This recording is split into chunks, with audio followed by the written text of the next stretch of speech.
in action. Hey, Nikki and Brian, thank you for joining.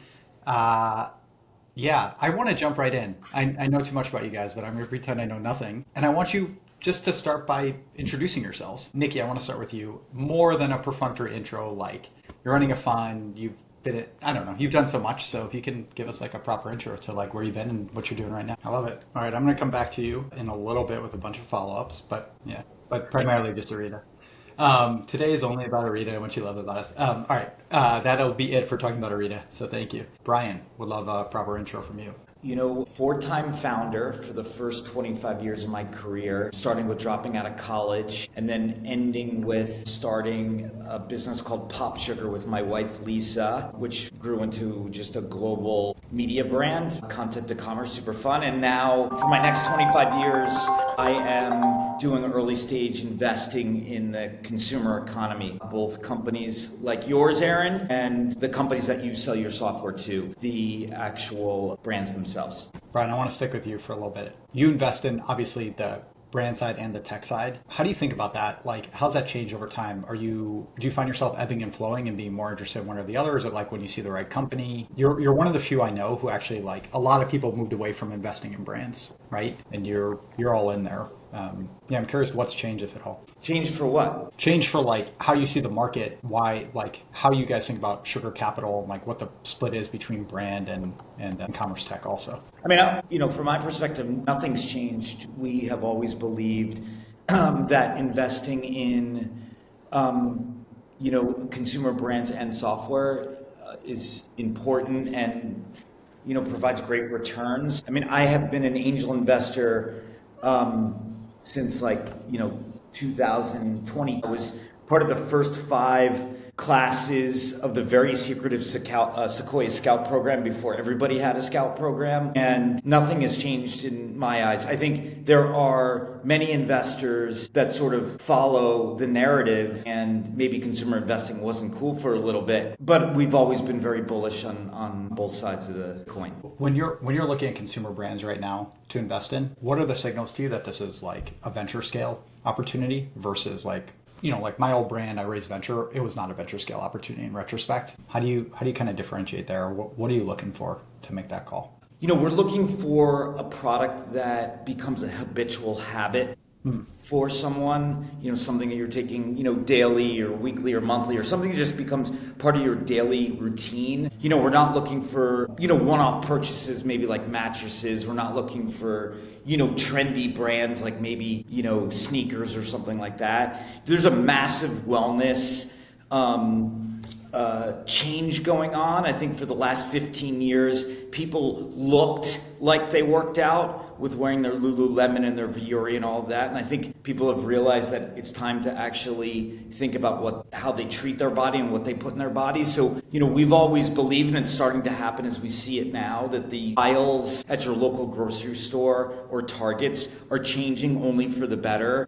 Processed foods, seed oils, red dye, etc. are all being evaporated and going away, and it's being replaced for much better for you things. And we've been making investments in that space for quite a while now, and you've seen the headlines around Poppy and Olipop and some other great companies out there that we're involved with. So, I mean, we look for businesses in the consumer place that are crave and repeat all day. Brian, the crave and repeat I really love. Can we quickly talk about tariffs, especially like from the consumer brand side?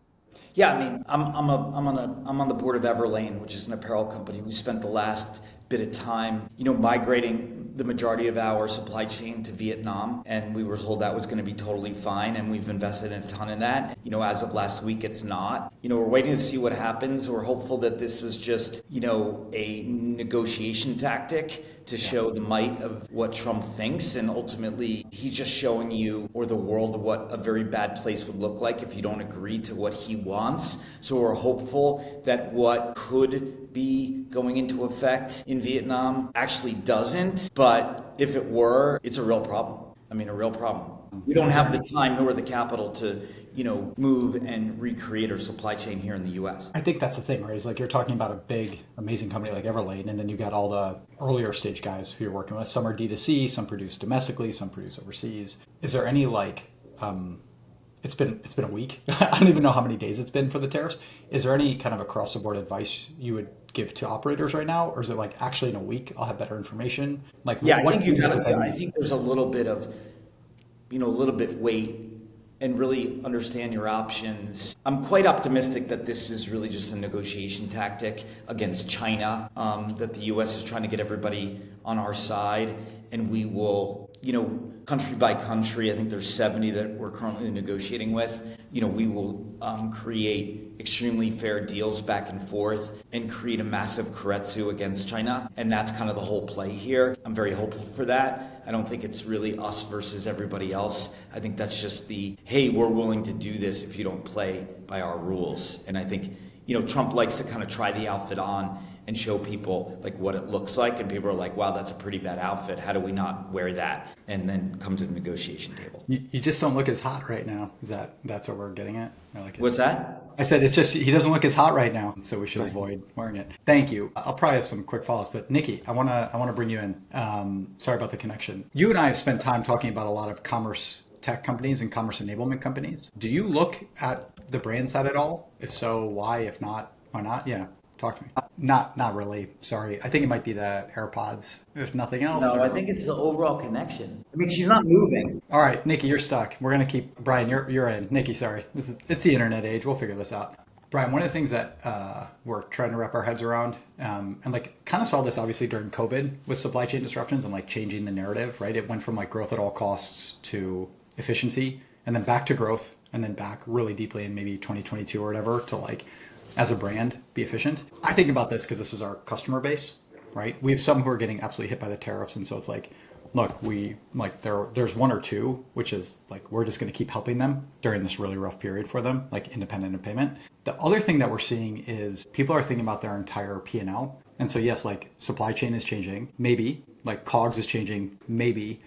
They're thinking a lot about like, should we spend money on acquisition marketing versus trying to like mine our existing customer list? Is there anything even early on that like, even during this wait and see approach, you'd think about for any of your brands? Or is it like, even like forget like supply chain and factories, like even on the marketing side or the growth side, actually right now it's just like, wait, like give it a beat, like wait a week, a month, something. Yeah, I mean, everything was announced last week. I think we're working through it now. I wouldn't, sign a 10-year lease on some facility here in the US just yet, Okay. You kind of talked about before the idea of like, crave, repeat, or repeat, crave. I thought that was really interesting. Crave and repeat. Crave and repeat. I wrote it down. I just stopped looking at my notes. How has that changed in the last 5 years? Like, did you start thinking about the health kick?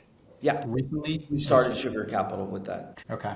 And then as you think about... I mean, you have to understand that, we come from POPSUGAR, okay? And POPSUGAR was the largest online media brand for 18 to 35-year-old women. I mean, the largest YouTube channel that we had, which was, 8 million subscribers, was POPSUGAR Fitness. Our wellness content, would be equal to or greater than the celebrity content that we sort of built POPSUGAR on in the 2000s. And we can see what people search for, know about, think about.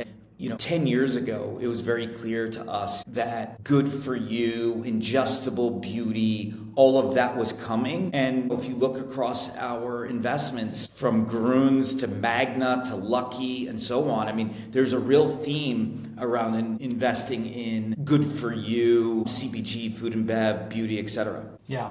It's been interesting kind of watching the portfolio grow, and they all seem like they've kind of different approaches too, right? It's like, it's no longer just D2C, it's D2C plus some wholesale business. Do you foresee a fair amount of those guys? And I'm sure there's Amazon as well. Maybe not, like online wholesale, not just like brick and mortar wholesale. I mean, we would not invest in a business from the get-go if Omnichannel wasn't on the roadmap. I mean, that's critical. I think, Brian Bordanic, who's one of the founders of Starface, I don't know, he's quoted all the time. We say it all the time. It's like build community online, sell everywhere. And I think, online is a really great place to build community from a cheap, in the cheapest form. If you can make a connection, with your audience, whether it be on TikTok or whatever your favorite social channels, you get that for free, irrespective of, what the algorithms do. But then, you got to be on the end caps. You got to be at your grocery store. You got to be at the convenience stores, depending on where your customer are. And part of our diligence when we're getting to know a founding team is like How do they view Target? How do they view Urban? How do they view Ulta? Like, how do they see the full omnichannel mix, work? And every single one of our portfolio companies are either in omnichannel in some sort of retail world, or at least they're so early that they're just talking, but it's part of their critical mission. I like it. Okay.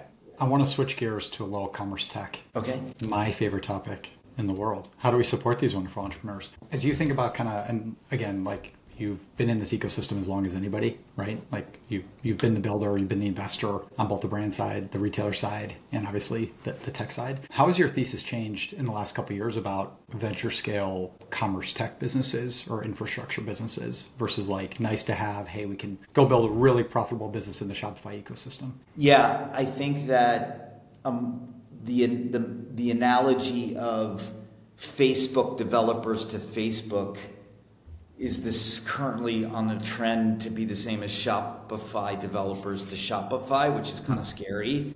I've been in and around many different companies, and in the beginning, I think it's pretty fair, but over time it becomes unfair. I saw it first happen in the buy now, pay later space. I was deeply involved with Afterpay, and, Shopify knighted Affirm, a few years ago, and that really created a strategic problem. So I think Shopify may, pretend or talk about being, somewhat Switzerland or neutral. But I think, if it serves their shareholders properly, which I can't blame them, they might create products and services in companies that maybe they've invested in or they have partnerships with. They might create internal competing products. And, I think many years ago, that wouldn't have been the case. And I think that has all changed. So as a startup in the space, in the quote Shopify ecosystem, I don't know what you're going to do to make yourself feel real comfortable around when somebody asks you, what if Shopify goes out and builds this? And using the standard answer of Klaviyo this, I think, was something of yesteryear. And I think potentially maybe Klaviyo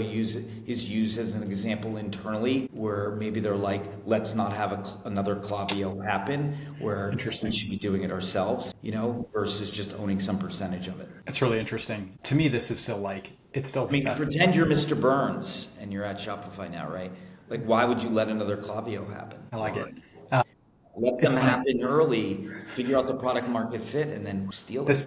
And this is why I'm not a venture investor, and I like write angel checks because I'm like rooting for the small entrepreneur. I think there's like plenty of room for really good returns for scrappy founders, right? And for small teams that are building $1 million app, a $5 million app, a $10 million app. Well, I'm not saying they're.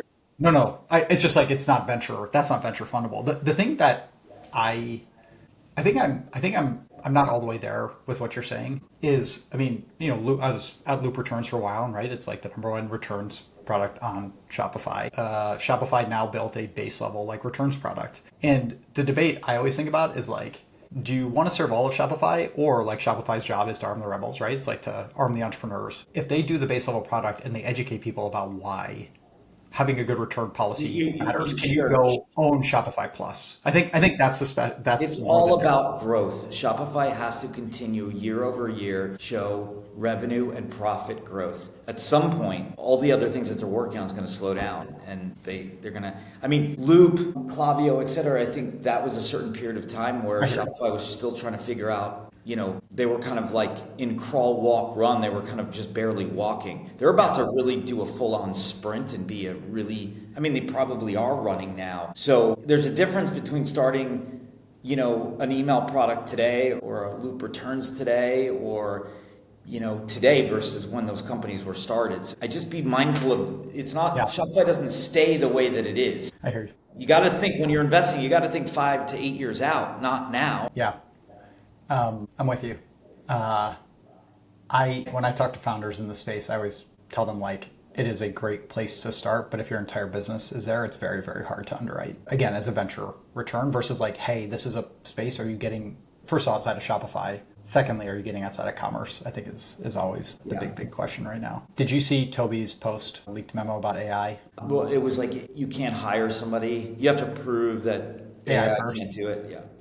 That must be curious really well. Yeah. I'm curious for your thoughts about like kind of investing, but also just building during like a ton of AI? Like you and I never had an explicit discussion about how is Orita using AI. You're assuming we're doing some stuff, I'm sure. I'm disappointing you on some level, I have no doubt. How do you think about how do you think about if you were building right now, what would be different about a company, right? You mentioned you started 4 different businesses and there are different types of companies too. What would you be doing differently right now? Would it be a leaner team to start? Would you try to actually not raise venture until you hit some I mean, it's interesting. I have a daughter now who's a freshman in college at Wake Forest, which is an incredible school. Yeah. I was just there. And I dropped out of college in 1995, okay? I dropped out because I saw Mosaic, the browser, and I was like, oh my God, everybody's gonna need e-commerce websites. A few years later, I moved to New York City, and my job was to make jcrew.com. My job was to put the JCrew catalog on the internet, right? If I were in college today, I would drop out and start an AI company. It's the same thing. I don't know. I don't know if I would hire less people or my fraternity brothers like I did at Neptune. I think it would be fairly similar. It's just there's a moment in time that's happening right now that's just as big of a change, if not bigger, than the browser is going on right now. What does that mean to start an AI company, though? I think this is just like starting an internet company meant in 1995. It's abstract and big. Who knows? Let me get into it. It will take focus over time. But at some point in my code, I will be hitting an API that's either OpenAI or whatever. Insert your favorite one. I don't know what that is. If I did, I might not be raising my third fund and I'd be starting the business.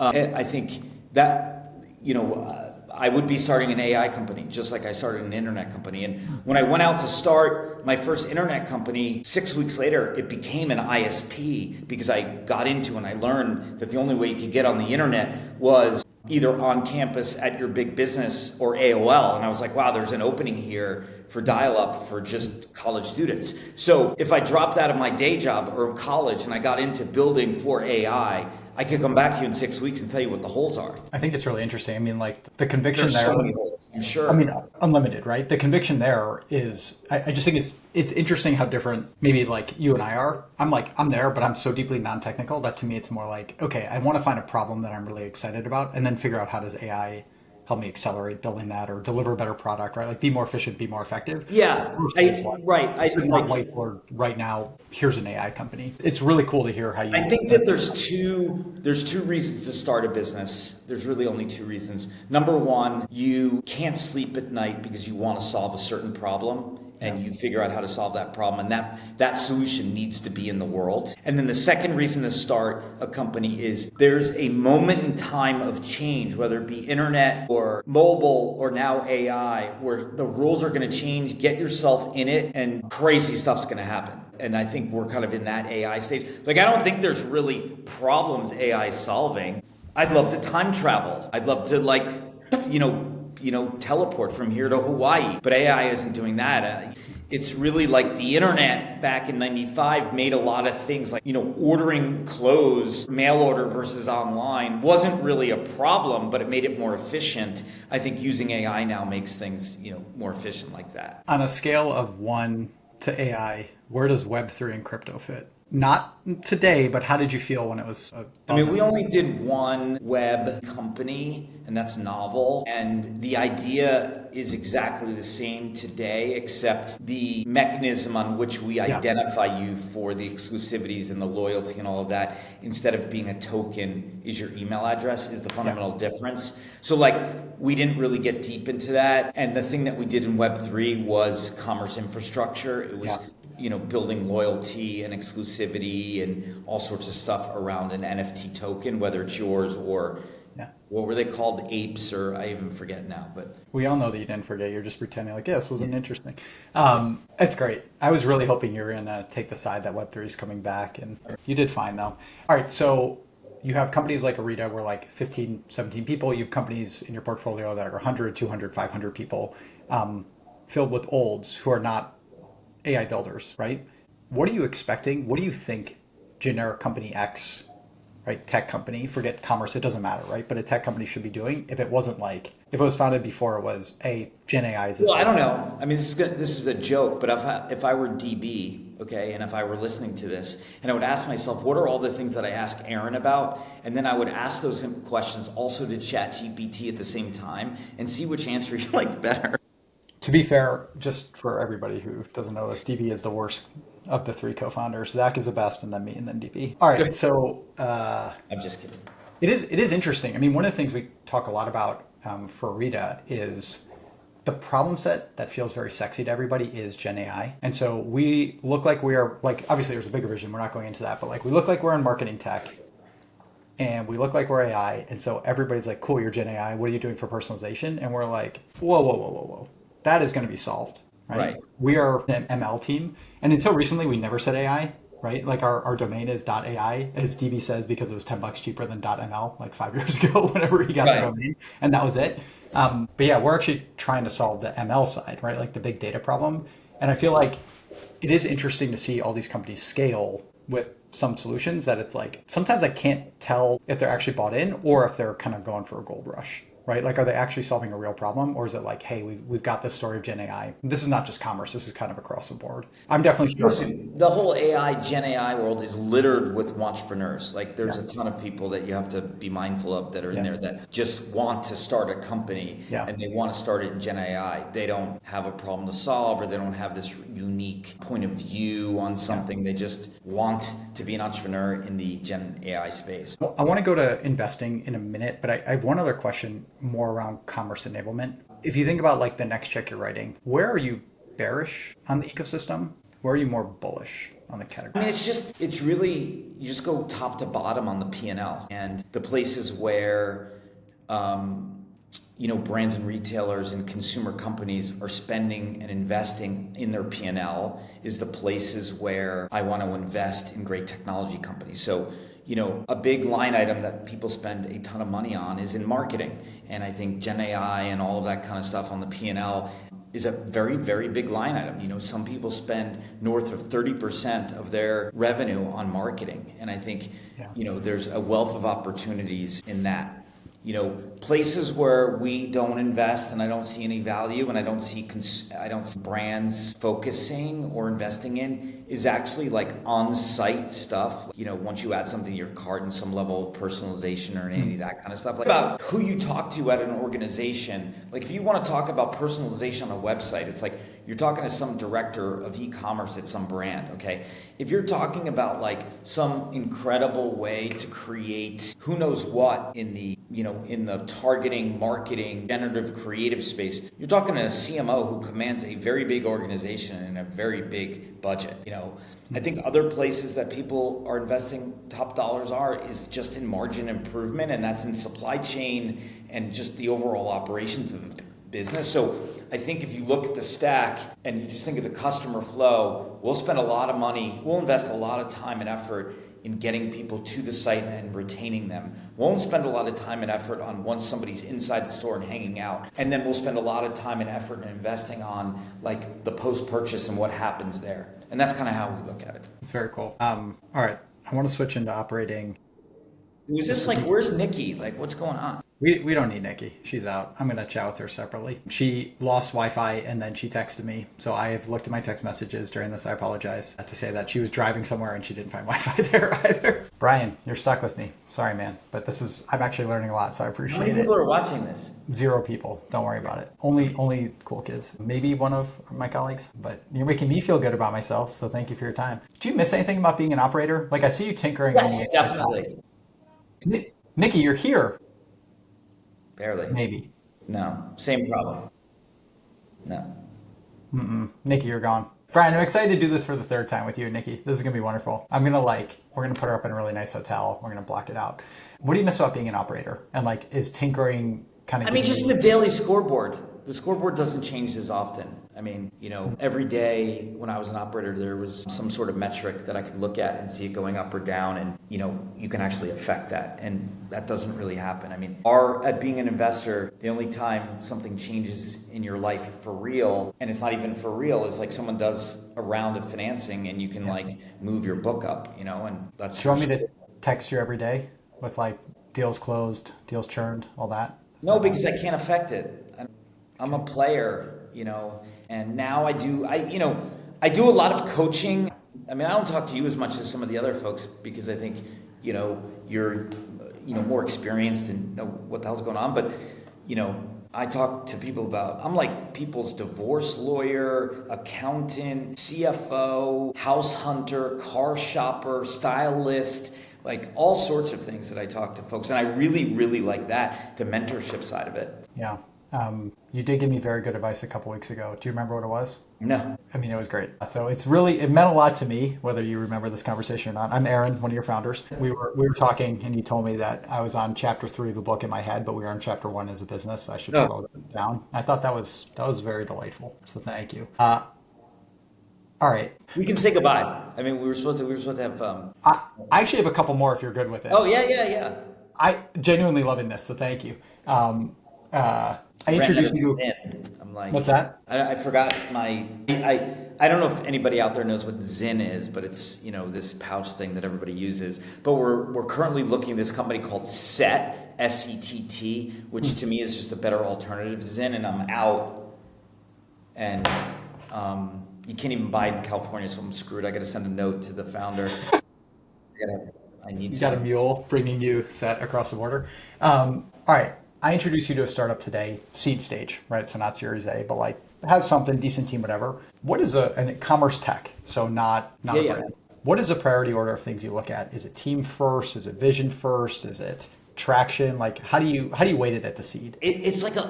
So we have a standard way. Like as soon as we get on the phone, people are like, "Oh, do you want me to take you through the deck? Or do you want to do this and that?" And then after we give our sort of short intro about what we look for and all of that, I ask the founder or the founding team to tell me their Marvel origin story.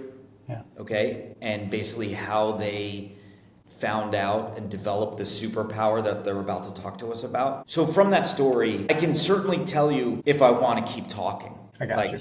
A lot of no's come right out of that. Yeah. So you get vision, you get culture, you get experience, you get all this sort of stuff baked into this, 12-minute, story that they tell, and it's very helpful for us. Ours was Daniel was bitten by a radioactive octopus, right. And that was it. All right, I hear that. I want to turn very quickly to Series A stuff, and then kind of we can see if we have anything else. What's changed for a brand, for a company going out for Series A? Or what is the current state right now, right? And maybe risk mitigation. Risk mitigation. Tell me more. I mean, you have to have mitigated more risk. Like you have to be further along in your company to raise a Series A than you had to in 2021. And why has that changed? Because investing in a business, there's only so many variables that can change. There's amount of capital that comes into a business. There's the dilution that the company takes, which is, valuation. And then there's the traction that the company has. The amount of money that people are deploying into a business is kind of the same in a Series A.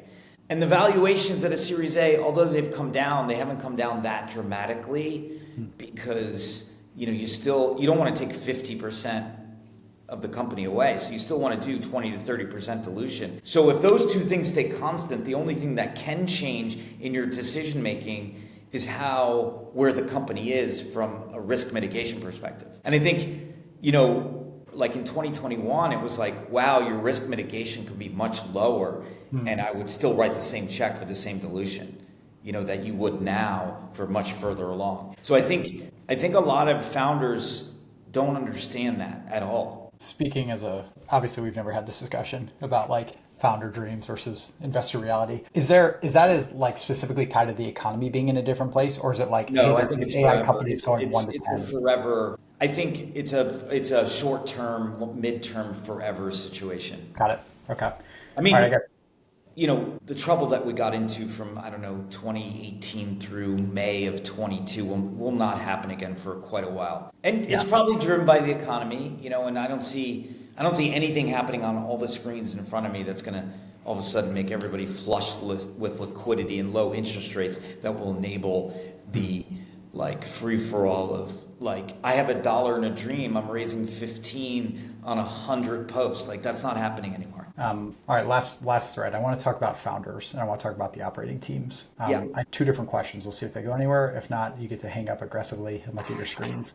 If you have your entire portfolio in a room, what are the commonalities of the best performing and what are the commonalities of the worst performing? Is it team, vision, pace? Yeah, I'm going to tell you, I'm writing an essay on this right now.